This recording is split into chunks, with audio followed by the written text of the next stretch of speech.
আমাদেৰ এই যে মুক্তেশ্বৰ ডাঙৰীয়া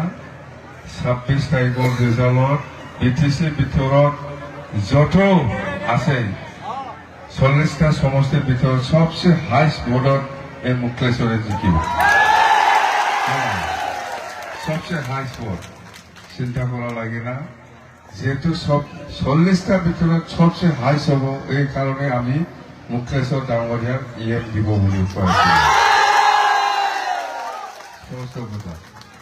এতিয়া আৰু বেছি সময় নাই যেহেতু আমাক কি লাগে আদিবাসীৰ কাৰণে আমি কি কৈছে মুছলিমৰ কাৰণে কি কৈছে বা বেংগলীৰ কাৰণে কি কৈছে বা গোৰ্খাসকলৰ কাৰণে কি কৈছে এইটোতো ইস্তাহাৰত স্পষ্ট লিখা আছে হয় না নহয় আমি কৈছো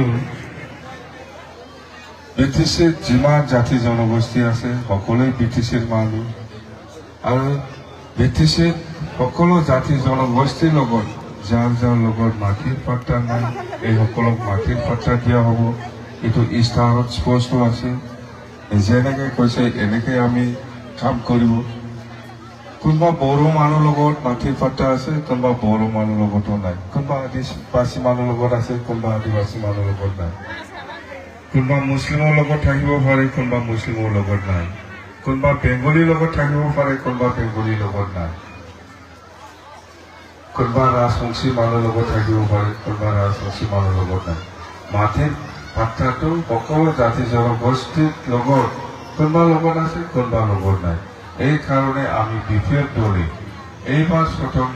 চৰকাৰ গঠন হোৱাৰ পিছতে আমাৰ 1 নম্বৰ কামটো হ'ব প্ৰথম কামটো হ'ব যাৰ যাৰ লোকৰ মাটিৰ পাট্টা নাই সিহঁতক মাটিৰ পাট্টা দিয়া হৈ গ'ল উচ্ছেদৰ কথা নাহে এই উচ্ছেদৰ যদি নটিচ দিছে এইটো লাভ লেটাৰ পাইছে বুলি ধৰি লওক আপোনালোকে কোনোবা যদি উচ্ছেদৰ নটিচ দিলে এইটো আমাৰ লাভ লেটাৰে এনেকুৱা পাবিব একো নহয় একো উচ্ছেদ নহয় চিন্তা কৰিব নালাগে এইটো লাভ লেটাৰ বুলি ভাবিলো হ'ব উচ্ছেদৰ নটিচ আহিলে লাভ লেটাৰ বুলি ধৰি লওক কৈছে মই হ'ব না আমাক ভাল ভাল লাভ লেটাৰ দিছে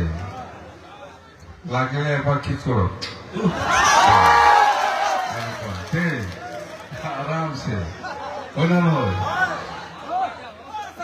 এনেকুৱা আৰু কি এইটো স্পষ্ট আৰু আমি জাতিগত ক্ষেত্ৰত আমি কি বুজি জানে কোচ ৰাজবংশী আৰু আদিবাসীসকলৰ জনজাতিকৰণৰ ক্ষেত্ৰত বিপেড দল হিচাপে কেতিয়াও অবজেকশ্যন নকৰিব এইটো আমি ইস্তাহাৰত স্পষ্ট কৈছো এইটো ইস্তাহাৰটো চালে গম পাব আৰু আজি গোৰ্খা সম্প্ৰদায়ে কি বিচাৰিছে গোটেই অসমতে গোৰ্খা হিচাপে প্ৰটেক্টেড ক্লাছ হিচাপে স্বীকৃতি পাব লাগে বুলি কৈছে আমাৰ কোনো অবজেকশ্যন নাই আমাৰ ইস্তাহাৰত স্পষ্ট আছে কোচ ৰাজবংশীসকলে আৰু কি কৈছে আমাৰ আনডিভাইডেড গোৱালপাৰা ডিষ্ট্ৰিক্ট নহয় গোটেই বিটিচি অঞ্চলত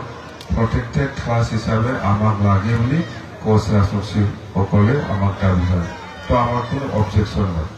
এনেকুৱা স্পষ্ট আমাৰ বিপেড দলৰ শপথ গ্ৰহণ কেই তাৰিখত হ'ব 26 তাৰিখে ৰিজাল্ট দিব 3 তাৰিখে বিপেড দলের সরকারের শপথ গ্রহণ 3 তারিখে তোমরা যাবো না যাবো কিনা যাবো তো না কটা বাস লাগবে 100টা এসি নন এসি কারটা এসি লাগবে এসি এসি গাড়ি না নন এসি এসি যাওয়ার টাইমে পানি বোতল একটা আর টাইমে পানি বোতল একটা মাঝেতে খাওয়া একটা প্যাকেট লাগে আর আসা এরকম ঘুরে আসা পরে এখানে প্রাইমারি কি খাবো ভাত খাবো তো না পাঠার মাংস মুরগি আর হাঁস হইল মাছ দিব না আমি মাছ খাইলে গোলা কিভাবে যাবে হ্যাঁ, মাছ দিব না, আমি মাছটা একটু গোলা ফাঁসি যায়, এই জন্য মাছটা দিব না। হাঁসের মাংস, মুরগির মাংস এবং হাঁসের মাংস, বাস। এখানে বেঙ্গল সামনে না, এরা সস্তা পায়। খাবো তো? ঠিক আছে, খাওয়া দাওয়া সব ঠিক আছে, সরকার বানানোর পরে এটা আমরা খাবো না। আর যখন শপথ গ্রহণ নেবে, এই টাইমে যাওয়া টাইমে একটা বোতল পানি, আর টাইমে একটা বোতল পানি, আর মাঝখানে একটা প্যাকেট লাঞ্চ হবে। আর কি লাগবে থাকে? হ্যাঁ, খাওয়া দাওয়া ঠিক হয়েছে, হয়েছে। হ্যাঁ, আমরা যাই মোটরসাইকেল 3 তারিখে যাওয়া লাগবো। শপথ গ্রহণ 100টা বাস, এসি বাস, এই বেঙ্গলের গাড়িটা সব। আমার আসামে তো এসি গাড়ি নাই, বেঙ্গলে মেলা গাড়ি আছে, ওই না? ঠিক আছে, আমি দেরি করবেন না। হ্যাঁ, কামটা হইলে হইল, বাস নাকি? কাম হইলে হইল। আমি কি সব ইস্তাহারে কি লিখছে এটা আমরা করবো 100%। আপনারা যেরকম আমাকে সহায় করব,